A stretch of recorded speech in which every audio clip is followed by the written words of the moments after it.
Satu siklus teknologi, ada seorang ilmuwan Rusia namanya Kundratiev. 2009 waktu saya dulu jadi caleg di Makassar, di situ di Khusus. Saya concern betul, karena itu saya mendirikan partai ini karena saya benar-benar gelisah. Saya tahu ini tidak biasa dalam politik,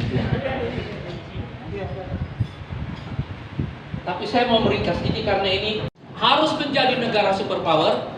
Paling sedikit alasannya supaya kita tidak menjadi korban di tengah konflik supremasi antara kekuatan-kekuatan utama. Satu kali kita jadi korban, yang kedua kita jadi konsumen.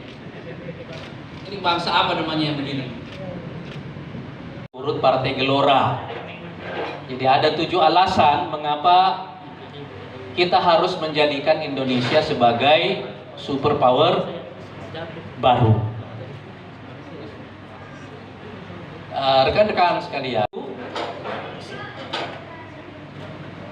jadi sekarang kita lihat ya, ini konflik supremasi inilah yang sedang terjadi.